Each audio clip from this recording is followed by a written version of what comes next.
Thank you. Thanks, Allison. It is really awesome to be here. Thank you, everyone, so much for coming out tonight. I am thrilled to be here in New York. I'm having such a great week. I'm like just walking every day and eating all day, and yeah, it's fantastic.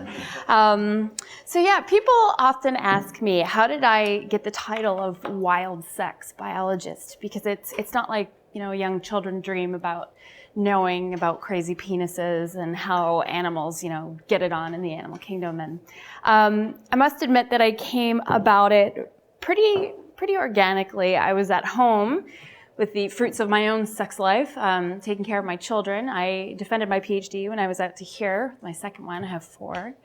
And so I was just busy. And I turned to the internet, started writing, started blogging about all kinds of topics. I was always very interested in where we humans fit into things, because we are biological creatures, obviously, but we do so many things that don't make sense. And I love sort of thinking about that. But I noticed, in my writing and everything that I was doing online, whenever sex was part of the topic, people were just that much more engaged. People were more inquisitive. There were more questions and comments and overall traffic. And of course, it should have been obvious to me then. It's obvious to me now. I mean, we're sexual creatures. We're driven by sex. And, I think the main point of what I was trying to make in my TED Talk was that, sex is everything. Sex is why we're in this room right now, if you want to break it right down to the biology. So anyway, I decided to go with it. A bus slows down in front of your house, you kind of just get on and see where it takes you. And fortuitously, not much after that, I was approached by this company, a production company in South Africa. Oh yeah, there's 2 screens. I'm like, can you guys see? And they said, well, hey, we would like to do a YouTube series about sex, and would you like to write it and host it? I mean, the beauty of the internet as opposed to the television world is that within 6 weeks, I was on a plane to South Africa. And this was not I don't know if anybody's seen any of it, but there's 21 episodes, and it's not your David Attenborough blue chip natural history programming. You won't have Dave cooing to you from the corner of your screen. You will have me, drawing penises on male models. You will have me dressed up as a hooker on a downtown Durban street corner in the middle of the night. You'll have me in a pair of pants with an 18-year-old. It was, I love to tell stories in a really bold and unapologetic way. So while this looks kind of preposterous, and it is, it's also very educational and very intelligent. And we told a lot of really good stories. So I thought, well, the scientific community is either gonna slay me for this, or they're gonna kind of like it. They're gonna think it's just wacky. And turned out that the latter happened, so I got the talk, and of course then the book recently came out. And as I kind of alluded to a little bit earlier, sex is part of so much that we do. There really isn't much that happens in our day-to-day lives that isn't impacted in some way by the nature of our sex. So I'm just going to go over a couple of biology terms here that fit into sex and that will come up again and again during my talk, and they come up again and again during in the book as well. The concept of biological fitness is something that we biologists ascribe to all animals in the animal kingdom, and that is that they are all trying to maximize their genetic output into future generations. And that doesn't necessarily mean having as many offspring as their bodies will allow. It's a trade-off in many cases between aspects of their ecology, predation, gathering resources, etc. But all animals, we figure, are aiming to do this. Now, I love this image because it shows something that is key to the sex lives of everything. And that is that there are sperm and there's an egg. And what you'll notice immediately is the massive, massive size difference between these two things. Sperm are abundant and incredibly cheap. Sorry, guys.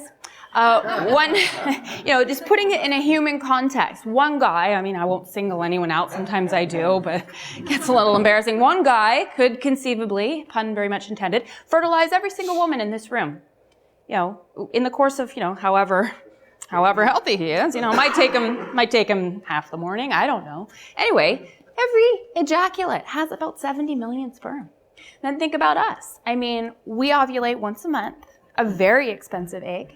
If we happen to be fertilized, we're out of reproductive commission for a further 9 months, and even more, seeing as we're probably lactating. It takes a few more months for the systems to get back into shape. And so this is a big decision for a female. And that's why, generally speaking, in the animal kingdom, we see that females are very, very choosy. Because it's a big deal. And men are just kind of like, sex, sex, sex, sex. Let's just get out, do it as much as we can, and as often as we can, because that's how both males and females can maximize their reproductive output. So you can imagine that when a female has the capacity to store sperm, and many do, many mammals in fact, and it's a bit controversial, but maybe even humans, if she can store sperm, or if she already has enough sperm, then she doesn't want to have sex anymore. She's got other biologically relevant things to do. Avoiding predators, taking care of offspring, etc. So this sets up the scene for essentially a battle of the sexes, a war, if you will, in some cases, which gets very warlike. And we'll get to that in phase 2. But as I've said a couple of times now, just because it's a really big deal, sex is everything. There are 3 phases of sex. You know, when people think that I kind of just give these gratuitous lectures about penises and, stick it in, get it done, that's copulation, and copulation is important. It's definitely a part of the process. But first of all, think about it. You've got to find and meet an appropriate partner. And for us, we generally think, okay, this is pretty easy. We can meet people through our friends. We got all these online dating scenarios that we can do. We go, clubs and hobbies and whatever, what have you. Then, of course, once you've found that partner, you do actually have to successfully copulate with them. And then thirdly, which is definitely part of your sex life, is the aftermath. You've got to deal with the offspring, and the offspring themselves have to reach sexual maturity in order for the biological fitness part to kick in. So I'm going to take a few minutes and talk about each of these in turn, because I think that many of us humans never think about stuff like that. They just go, animals just kind of go up to each other and go, all right, let's do it. It doesn't happen that way at all. I mean, this is New York. I'm from a small Canadian town. So, it's incredible. I'm just like, it's amazing to see all these people everywhere you go here in this city. It's pretty neat. But how do you, and amongst all this diversity, find, what I like to lovingly call about the humans, your perfectly perfect person? Well, like I said, we have a lot of techniques for doing this, but what do animals do? Well, especially in a big city like this, animals are having trouble because we're changing the context in which they are living. I mean, natural ecosystems are kind of a veritable symphony of noise, but animals have evolved in the context of that noise. And so whatever it is that they're trying to communicate to each other in this context, hi, would you like to have sex with me, can be heard. But in the context of city noise, cars, traffic, machinery, fans, whatever, a lot of animals in big cities simply can't hear each other. And so what we've seen is that there are some species of birds, these are a tit species, and they've actually changed the frequency of their pitch when they're trying to communicate with potential female mates. And also there have been drastic changes in the note composition of the songs that they're using.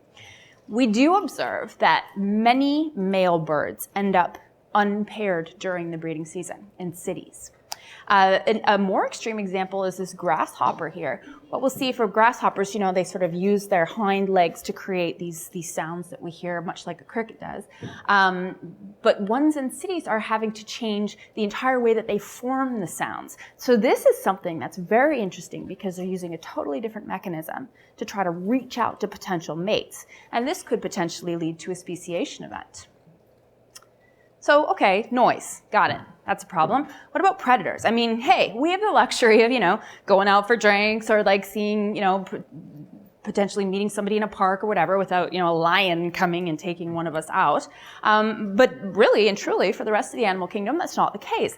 And in many cases, the beautiful structures that have been created through the processes of evolution for sexual selection actually make animals more susceptible to predation. Think this peacock here. I mean, sexual selection makes him the best. Females love this, and of course, because females are choosy, males want to be very pretty. But this tail is big and heavy And when he's got it out like that, it makes him a real target for predators as well. And so we see a lot of solutions, I guess you could say, to this problem in the animal kingdom. This is a swordtail fish. And you can see that this is a male. He's got a really long tail. And this, to the females, this is very, very sexy. So females will choose to associate with the males that have these long tails. Now, when there's a predator added to the mix, the females will desert these guys and go hang out with the ugly short-tailed guys. And a certain amount of time will go by before the females will go back and hang out with the good-looking ones. This is a species of wolf spider, and I hope you can see these little black spurs on his limbs here. These are quite sexy to a female spider. And these are brush-legged spiders. And so these brushes are essentially what the females want. And the brush-legged ones, the males either have them or they don't. Females like these guys. However, once again, if there is a threat of predation, the males will stop all courtship attempts for the females. And this is something that biologists call the asset protection principle. Makes sense.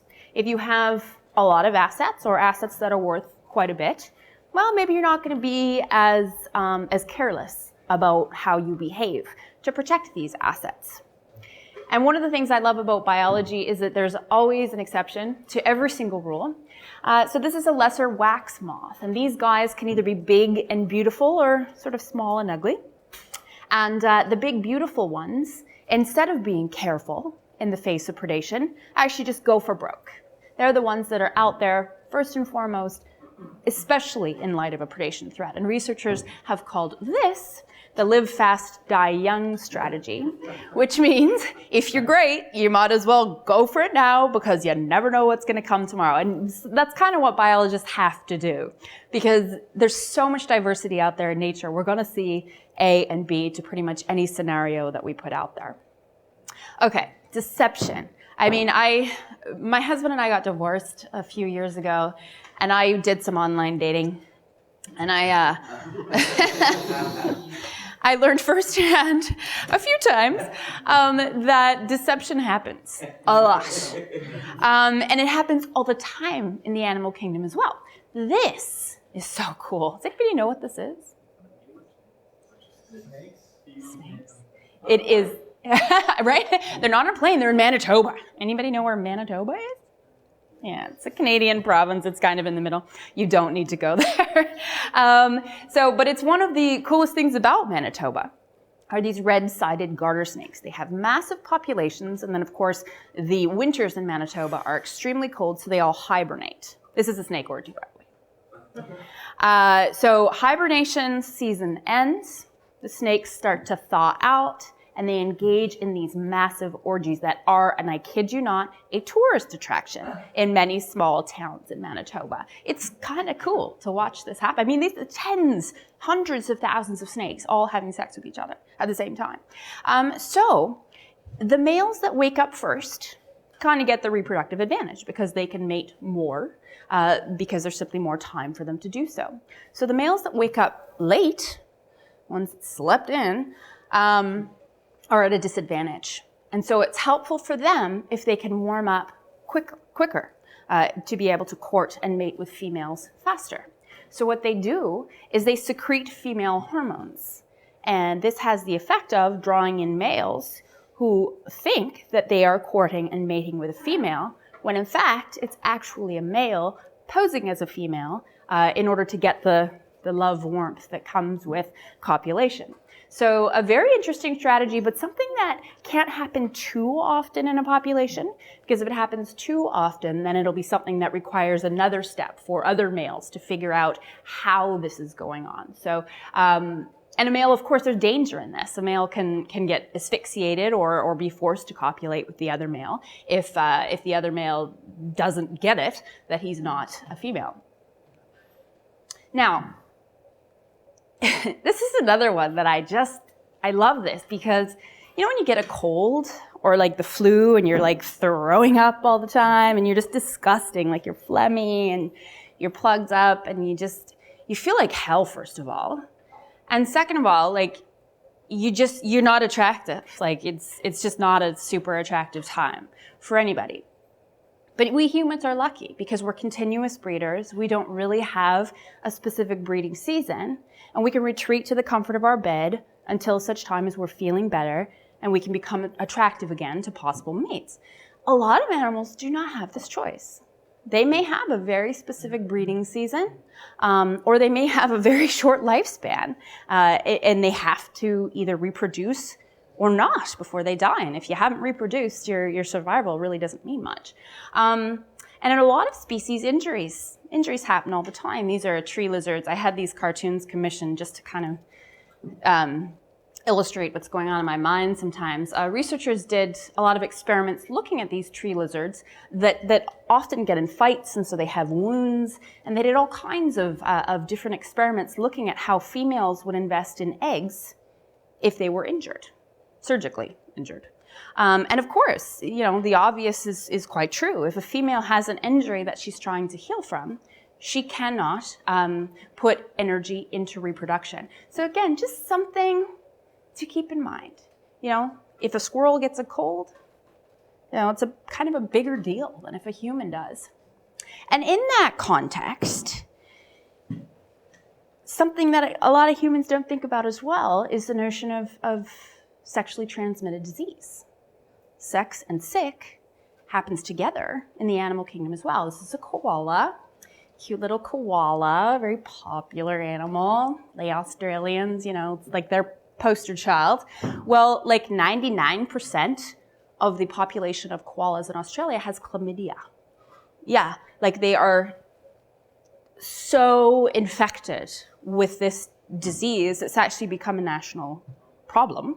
And they have done a lot of research and have now recently developed a vaccine for the koalas. And of course, they spread it to each other through sexual contact, and koalas don't move around a lot. So the populations that are all together generally all get it. And it's very debilitating for them. It prevents further sexual activity. It really prevents healthy urination and defecation and all sorts of things. But the point is, STIs are extremely common in the animal kingdom. The reason that we know about this is because it's a koala. And, we love koalas. People love koalas. But sex-transmitted diseases happen a lot. So it's something that animals have to consider as well. So yeah, lots of different ways that you can either get tripped up or not when you're trying to find a mate. But the point is, there's a lot of things that can happen. Okay, the sex. The good part. So assuming that you've gotten there, you found a mate, you found that perfectly perfect partner that you want to have sex with, then what? So sexual cannibalism is a real tough one. And a lot of people have legitimate questions about sexual cannibalism. Why would a male allow himself to be eaten? How could this possibly be good for him continuing to pass his genes on to future generations? And those are good questions. But oftentimes, in many species, males have what are called pedipalps. So they're these things right at the front here, and these are essentially their penises. So they will have the sperm package on their penis-like thing, and they will stick that into the genital opening of a female. In some species that are very cannibalistic, males will often use remote copulation. It's just like remote control. You rip off your penis and you beam it over to a female close to her genital opening, and chances are she will then shift it into her genital opening if she is approving of the partner. Another really interesting thing is something called aggressive spillover. And this was something that scientists observed when they saw many species of spiders in which females would simply cannibalize males, regardless of whether they had copulated or not. And many times they had not. So it's like, okay, hold on. That's a bit of a misfire. She's eating him, and they haven't even had sex yet. What they found is that there's a suite of characteristics that are all inherited together. And this is called aggressive spillover. So there are some benefits of having this suite of characteristics. The ladies are larger, they're more fecund, and they're very good at gathering resources. The downside is that they are just these crazy cannibal machines when it comes to sex. So they might mate with a guy, or they might eat him. And really, they're sort of unpredictable that way. The females that don't have the aggressive spillover are the ones that are exerting selective pressure on the male population because they're the ones that are actually choosing. So all of these funny situations that happen in the context of a sexually cannibalistic species. Okay, what about virgins? Because we hear that virgins would be enticing for males, and in some species they are. If we think about it, okay, if he's going to allow himself to be killed by a partner, well, maybe it's good if she's busy eating his body and his sperm is getting more time to get to her eggs. If she's never mated before, this is good because there's no other sperm in there and his will be the one to fertilize the eggs. Okay, makes sense.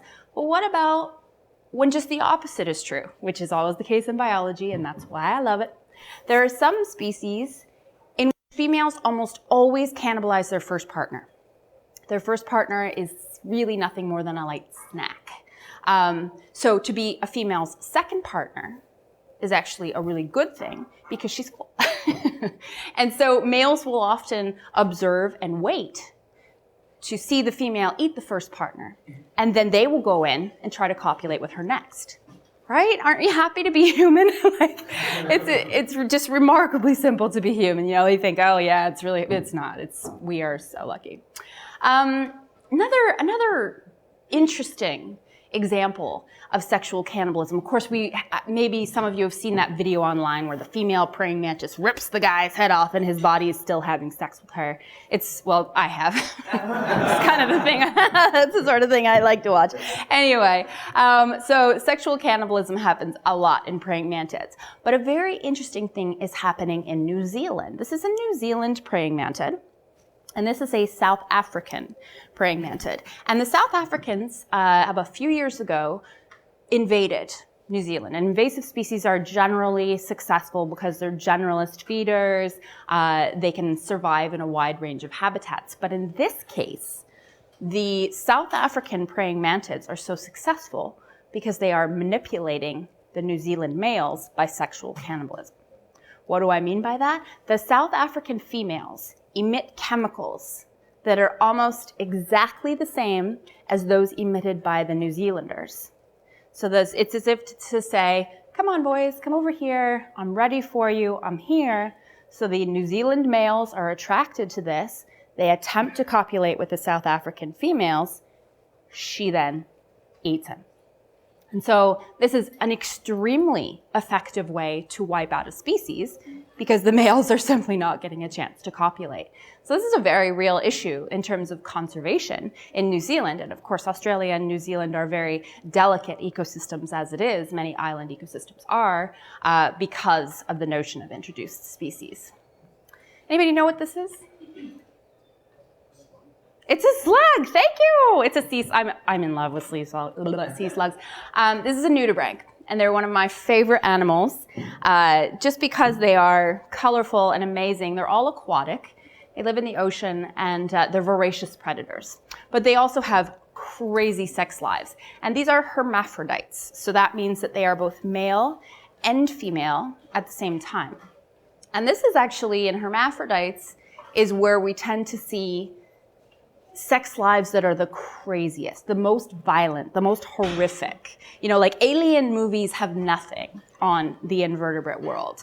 So this particular species of nudibranch gives an entirely new meaning to the phrase, not tonight, honey, I have a headache.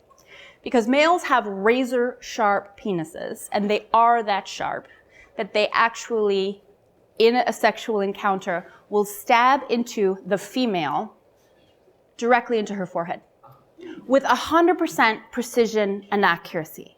So researchers were like perplexed by this. What on earth is going on? Because oftentimes in something called traumatic insemination, which we'll get to in a minute, males will stab a female. So stabbing is actually quite common. But this time, it was right here, each and every time. And so what's been concluded, and I mean, this is still ongoing, but what's hypothesized, I guess you could say, because it's active research right now, is that there are some neurochemicals that are being inserted directly onto the cerebral ganglion from that ejaculate that is causing the receiving partner to play more of a female role. Because if you think about it, even in something like a hermaphrodite, if I can be a male more often, that's better for me. Because it's less work, and all I have to do is get my sperm out there. So if you will be the female more times than I have to be the female, that's good for me. So this is actually like neurochemical espionage. And this is a picture of how it looks. There's a video available online. It's kind of, you know, when you don't really know what you're looking at, it looks kind of funny, but it's a very good video that's available online, and yeah, wow. So I mentioned traumatic insemination because I haven't talked enough about horrible things that happen during sex. You probably heard of bed bugs. Well, bat bugs are quite closely related to bed bugs. And as I said, this is a traumatic insemination scenario where males take their very sharp penises and just stab them into the female. Nowhere near her genital opening. Oop, doesn't matter. Anywhere. And so if a female has too many stab wounds, or if one of the wounds happens to become infected, she can die from this, for sure. The sperm, once it's in her body, will migrate through her hemolymph and eventually reach her ovaries. Interestingly, traumatic insemination is quite common in the animal kingdom, just as you're feeling very sorry for the female bat bugs. But male and female bat bugs are identical visually. So they have internal genitalia that are different, but it's incredibly difficult for them to discern, and many invertebrates, that for that matter, to discern if an individual is a male or female prior to copulation. So that's another part of this story. So the females and the males are basically getting punctured by traumatic insemination. Now the females, through the course of evolution, have developed a structure. It's basically like a capsule that takes up almost their entire body cavity, and it contains substances to help them heal quicker from all of these penile stab wounds. It's called a spermolege. But because there's so much homosexual traumatic insemination, the males have evolved one too. This is where the story gets interesting. The male's spermolege, or extra special place they have evolved to help themselves heal from these wounds, looks different than the female one. And that's for very good reason, because it's a way for a male to say, you got it wrong. And at the level of these guys, when they're stabbing each other, they can likely tell that this is a different structure than that one. I'm a dude. Stop. So the males don't get stabbed as much because they have the male spermolege. Well, in some populations, females have now evolved spermoleges to look like the ones of those males. Like, wow. Okay, so she evolves secondary genitalia to deal with the fact that she's getting stabbed all the time with this penis. He evolves it too because males can't tell the difference between males and females. And because he has a different looking one, he gets stabbed less. She evolves one to look like his because even if she has one like this, she still gets stabbed more. So the processes of evolution and the minute details that we are talking about here is just, it's absolutely mind-numbing. I mean, you've got to be happy that you're not needing to deal with stuff like this. And while I'm on the topic of homosexuality, I always like to take a few minutes in my lectures, I have a whole chapter on it in the book, to just say, I haven't found a species on the planet yet that doesn't engage in homosexual sex. They all do it. They all do it. It's universal, and it's perfectly, if we're going to call natural what happens in the animal kingdom, then homosexuality is 100% natural. And another thing I like to point out, because humans tend to think, okay, we are most closely related to chimpanzees, and we are, but we are equally related to pig chimpanzees, or bonobos. And bonobos, bonobos use sex as a means to solve any conflict. Hey, sorry I was late last night. Sex. Hey, this dinner, it's not that. Okay, sex. Like everything and anything, female, female, male, male, father, son, mother, daughter, groups, this, they just have sex all the time. And it's, yeah.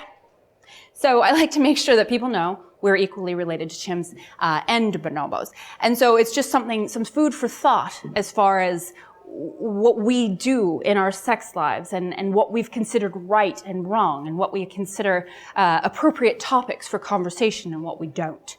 And bonobo societies are actually quite peaceful, by the way. So there are very well-founded hypotheses for the existence of homosexuality because, again, if you think about it on the surface, you think, well, why would homosexuality be a thing in the animal kingdom? You can't get your genes into the next generation if you're only having sex with somebody of the same sex. And I guess that's true. Most animals that have homosexual sex in the animal kingdom are also having heterosexual sex. So same-sex behavior, every animal does it. Every animal does it, period. Sex with same sex and sex with opposite sex. Same-sex preference, something different. Both of a male and a female are here that I could potentially copulate with.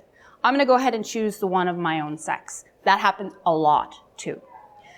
Same-sex orientation is something that's almost exclusive to our species, where we consider ourselves to be of an orientation that is exclusive to having sex with a member of the same sex. This also does happen in some species of dolphin and large mammals like bison.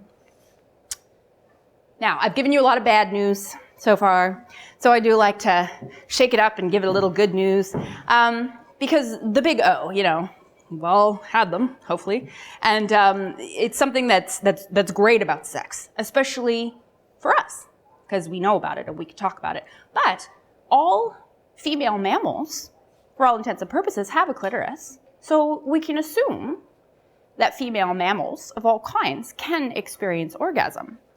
But why? Why? Why do females have orgasms? Really, there's no biological need for them. I mean, I'm glad that we do, but there is a biological need for them, actually, because the byproduct hypothesis is something that's very well established in the data. And that is that the clitoris is actually a vestigial penis. So the same reason that guys have nipples and breasts is the reason that girls have a clitoris.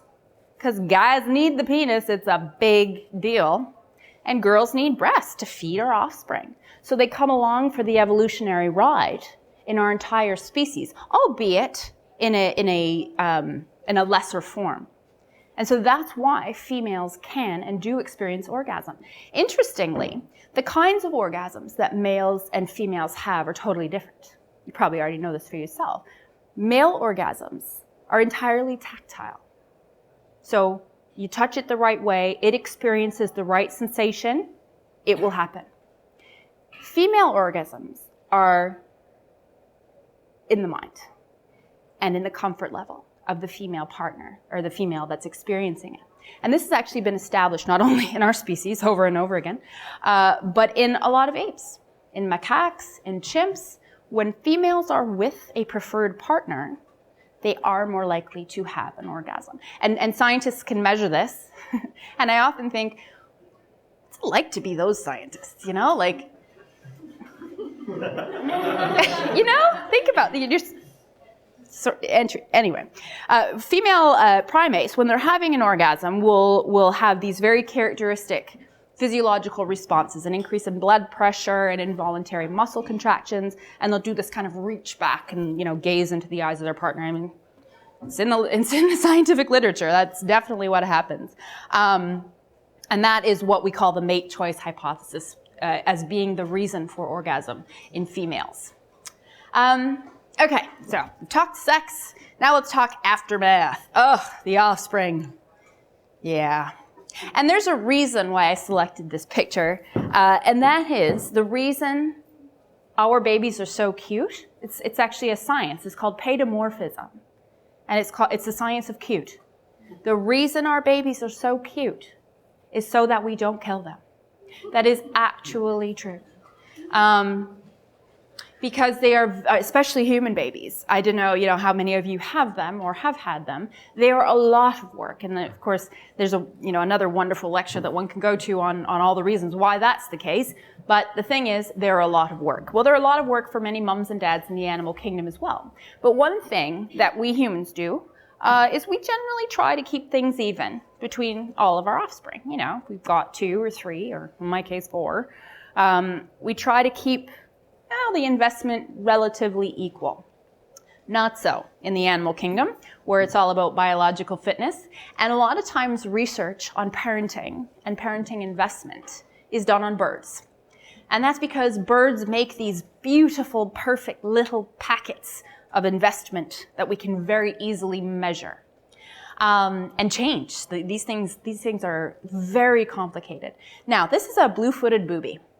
And females love the guys with the very bright blue feet. That's their peacock tail, if you will. And so researchers did this brilliant set of experiments on the blue-footed booby. Another thing about their reproductive system is when a male and female have mated, a female will immediately lay 1 egg. Then 72 hours later, she'll lay 1 more. So 2 eggs per bout of copulation.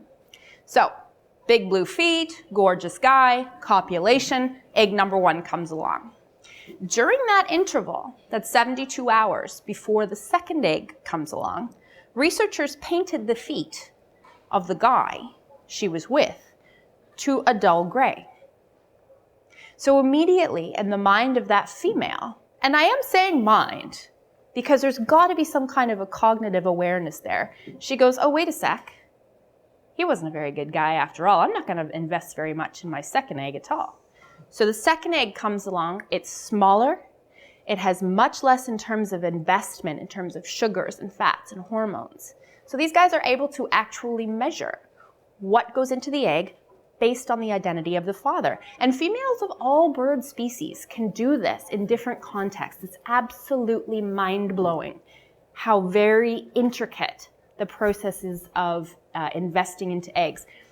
These are great tit eggs. And when there's a threat of predation, the eggs hatch smaller and quicker. And the embryos have a much greater rate of wing development because of the threat of predation. Females actually monitoring hormones. Breeding density is another one. These are a group breeding bird in Africa, and they can live in really large colonies where there's hundreds and hundreds of small juveniles or small ones. And when there's a lot of competition, females tend to buffer their eggs with more allosterones, things to keep their offspring being tougher and being able to outcompete all the other offspring that are there. This is a cool example because does everybody know that pipefishes and seahorses are sex role reversed? And that means, yeah, some nods here, that means that the males in these species are the ones to get pregnant. Kind of. So what happens is, and this is a great example here, the males have these physiologically evolved pouches that they squirt their sperm into, and the females come along and put their eggs in. So that's a real key as to why something like this could have evolved, because the male has 100% certainty that the embryos he's brooding belong to him. And that doesn't happen very often for males, especially for mammalian males. So these guys will do similar things in terms of provisioning their young. They will give molecular factors, different sugars, different amounts of hormones to the developing embryos based not only on the quality of the mother, but on immediate effects of the environment around them. In a lot of ways, we take care of our kids. In a lot of ways, we don't.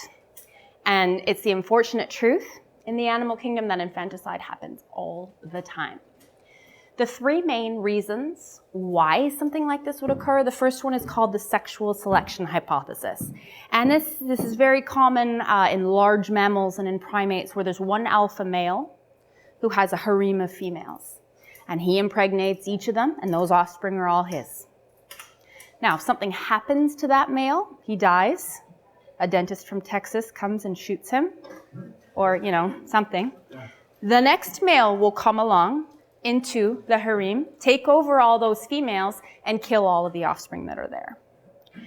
And then he will proceed to have sex and make new offspring with the females. I mean, I always think about things in a human context. It's just kind of where my mind goes. I mean, ladies, can you imagine some guy just comes in after your partner's been killed, kills all your offspring, and then you have to have sex and have offspring with him. I mean, mammals are intelligent, emotional creatures. You know, there's got to be an impact of that.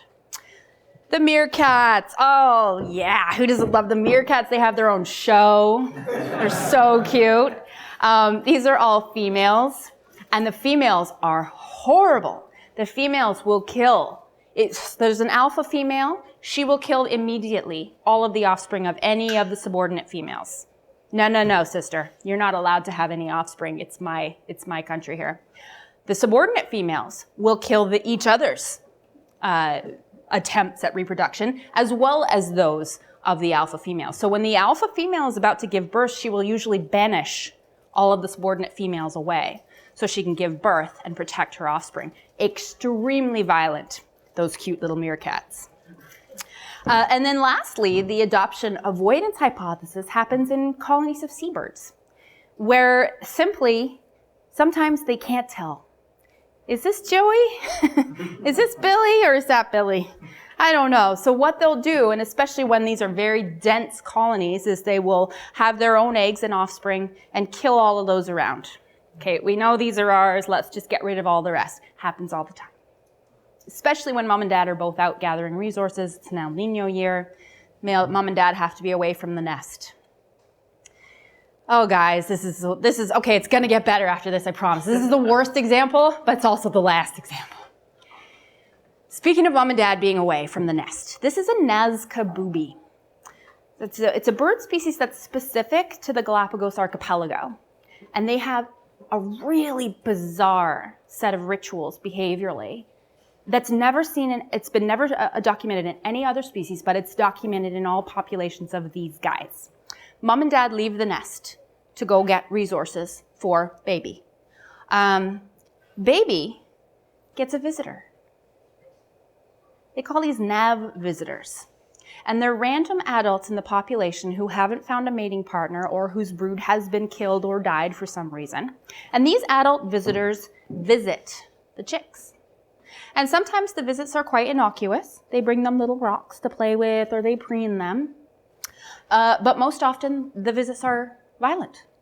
And they will rip holes in the necks of the little babies. And the little babies are quite subordinate, and they will assume this kind of a posture during this encounter. Researchers have actually measured the levels of allosterone in the chicks during this. And of course, they are very stressed out when this happens.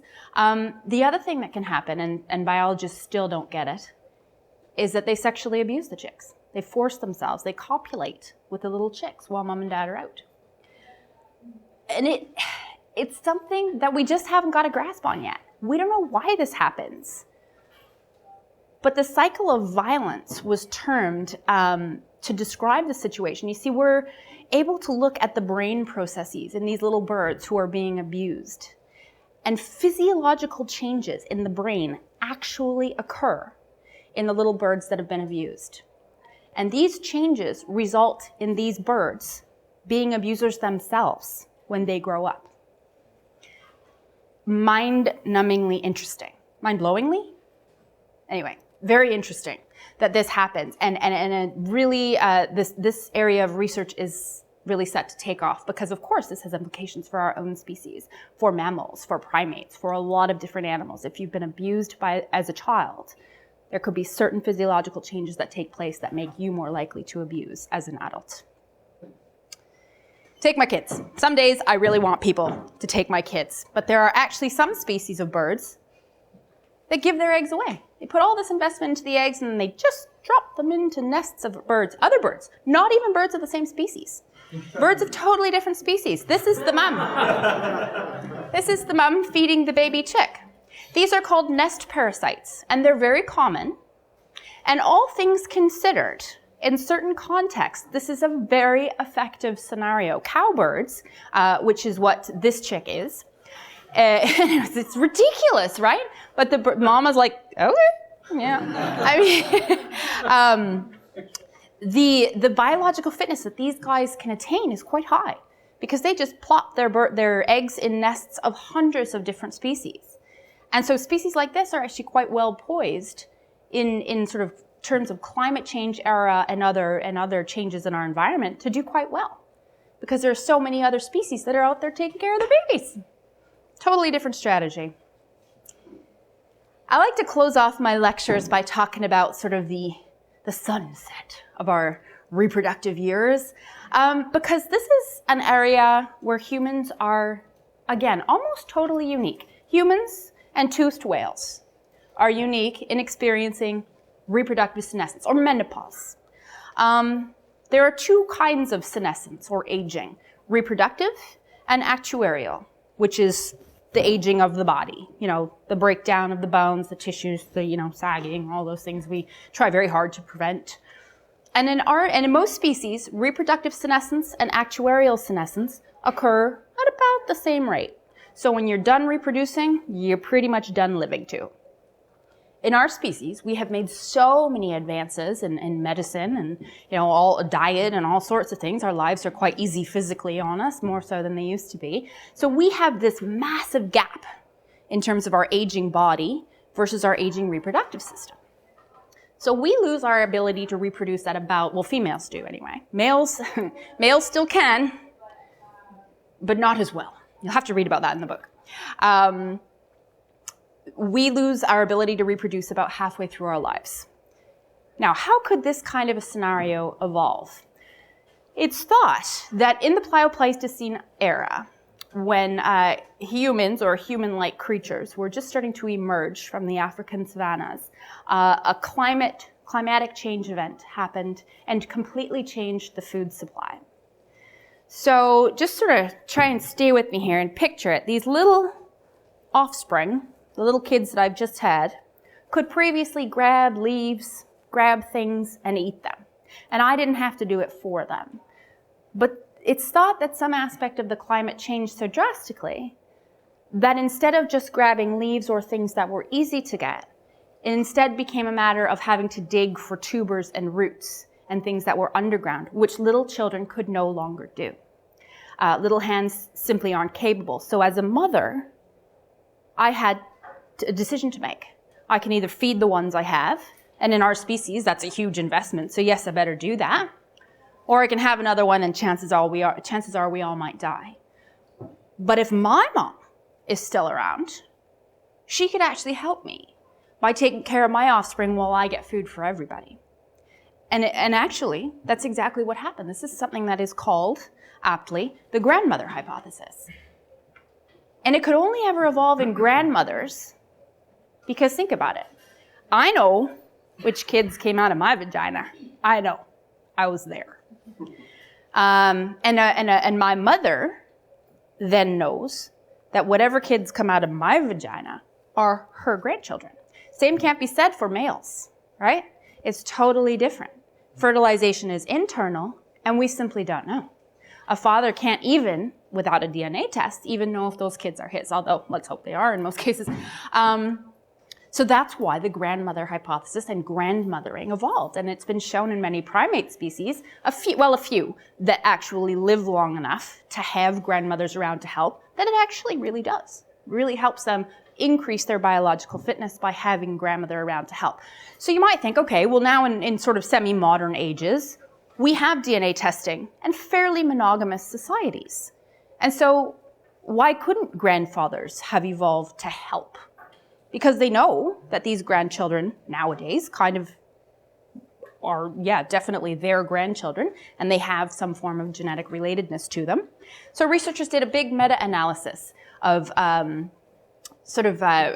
populations that live in sort of rural and rudimentary ways. And despite the fact that we know whose grandchildren belong to who, it turns out that grandfathers, even still, have more things to do than look after their grandchildren all over the place. So very interesting. It's a very interesting fact, again, about males versus females. The toothed whales, as I said, are the only other set of species that engage or that undergo reproductive senescence. Now, these are orcas, and they have a really cool, interesting social structure. Mom has her kids, and then the kids stay with her, as well as those of her sister in some cases. Now the kid, so what happens is I'm a matriarch, say, in my pod, and all of my previous kids are with me, my sons and my daughters. Now, when it's time for reproducing, my sons go off and impregnate somebody, and they come back. My daughters go off, they get impregnated, and they come back. And we all continue on our happy little lives, and my daughters then give birth to calves, which stay with my pod. So, if you break that down in terms of biological fitness and the work that I have to do for it, my daughters are actually creating more work for me, because they're the ones getting pregnant and bringing more, making our pod bigger, bringing more, individuals. We got to feed more of us. We got to take care of more of us.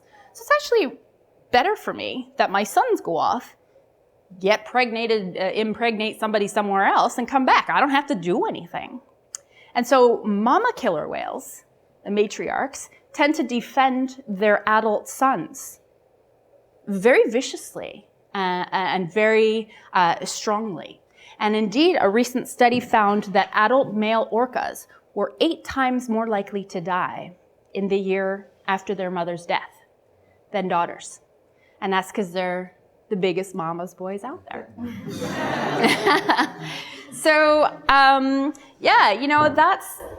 that's about all I have to say on the subject, but I really just like to remind people to sort of take a look at the journey of sex, because everything I've talked about today is sex. And that's why and how everything in your life is about sex too. If you have any questions or comments, there's a few copies of the book here for anyone who's interested, and I will thank you very much for your attention.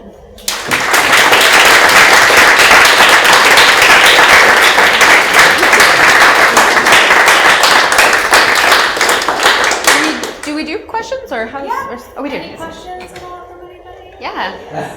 Could you talk a little bit about how and why sex evolved in the first place? So, essentially, a lot of animals are capable of asexual reproduction as well.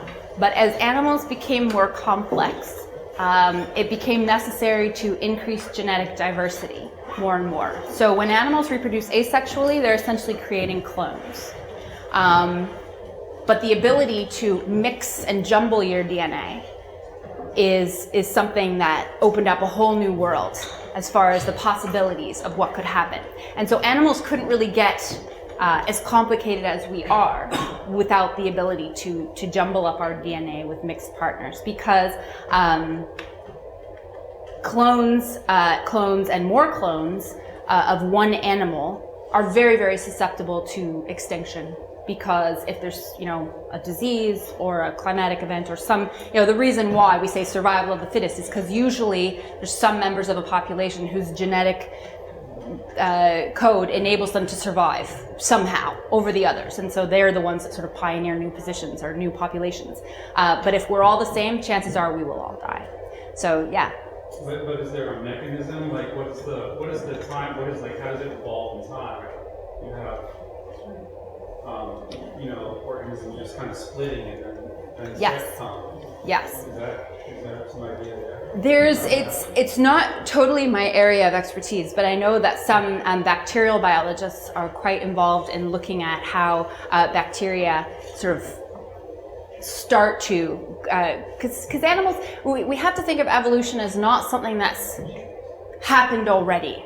It's a process that occurs within each organism as well. So evolution can occur at any stage of development, as well as at any time in a species. And so it's a process that biologists can study still, looking at how some bacteria begin to take in snippets of DNA and start mixing those. It's not totally my area of expertise though. Yes? I have a silly question and then a silly response. Okay. Is Meerkat Manor going to come back? I don't know. Although I know the company who's done it. I suppose if it's gone, it probably isn't coming back. Somebody probably decided it wasn't. I know. All right, and then the other one was you made an interesting distinction between like same-sex preference, same-sex orientation, and then there was another thing there. So is it that like a couple of those are biological things that exist in all species, and then you said I think orientation was the one that's at least so far by observation, only seen in humans.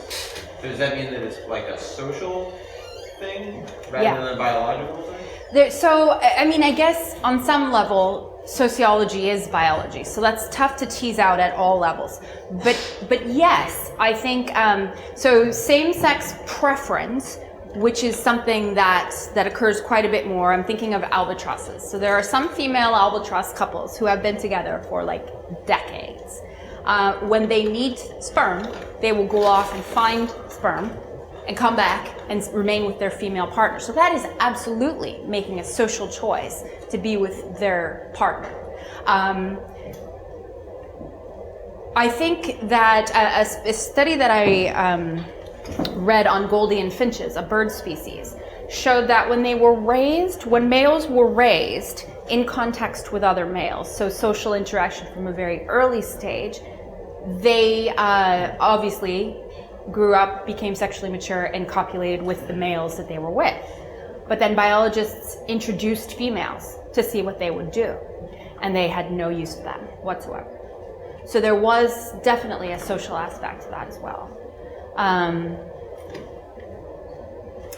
Context is a really big one. There's something called the prison hypothesis, which aptly describes what happens in prisons, where you are only together with members of your same sex. We've seen Orange is the New Black, and things like that. That's a very real scenario in the animal kingdom as well. If there are only members of the same sex available, okay, yeah. Yes? Across the animal kingdom, there seems to be a variance as far as the actual length of time that the sex act takes. So I'm wondering, natural selection would seem to push all the species towards shorter length, because while the animal is copulating, it would be highly vulnerable to predators.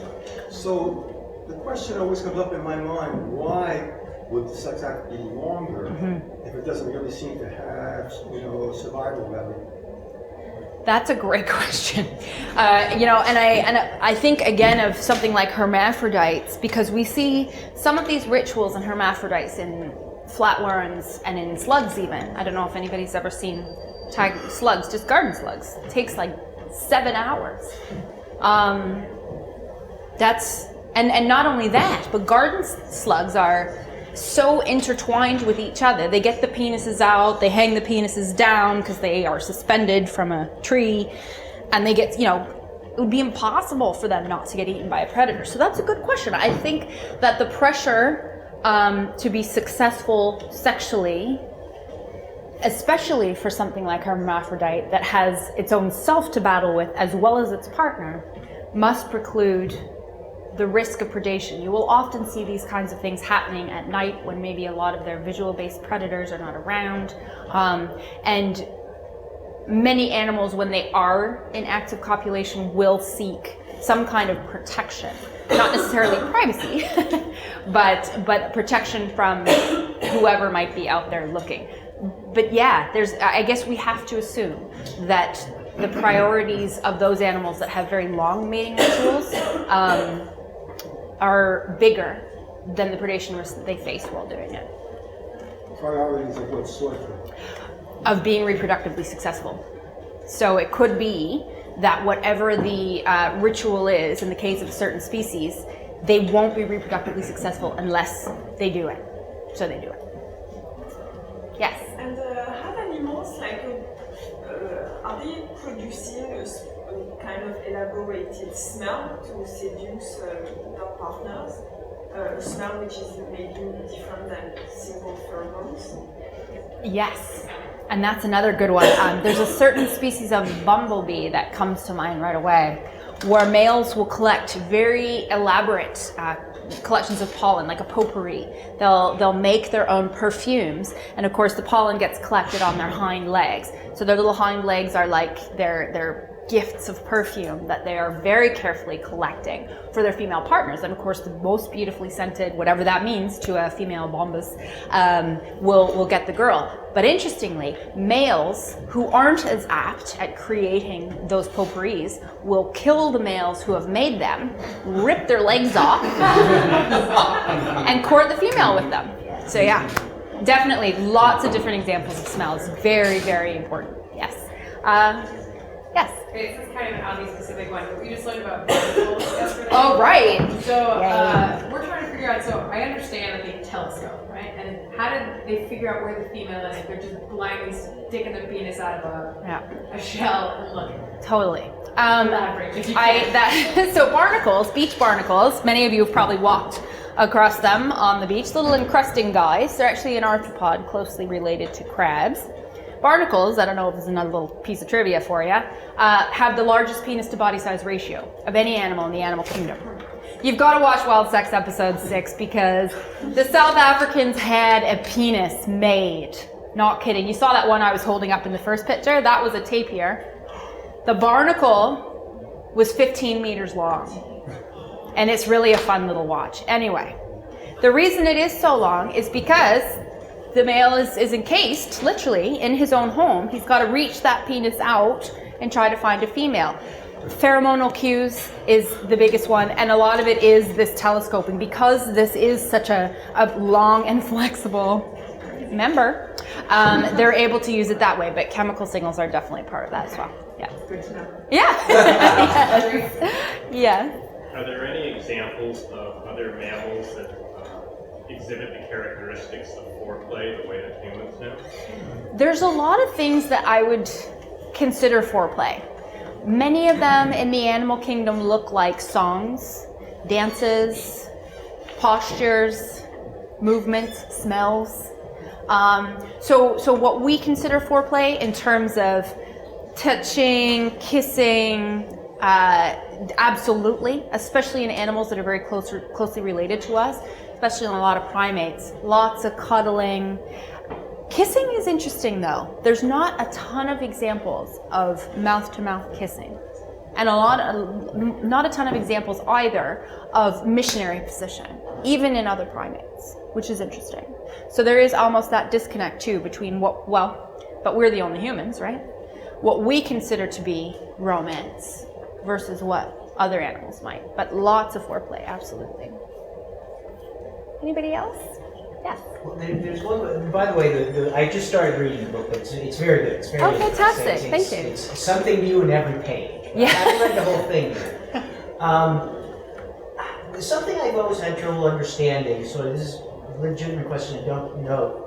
I guess when sex develops in an individual, it can be driven by the genes. In other words, there's the X and the Y. But I suppose in some different types of animals, it's purely hormonal. There isn't any specific, and tell me if I'm wrong in my understanding here, there isn't any sex-specific gene that, how does that work? Yeah, there are animals like that.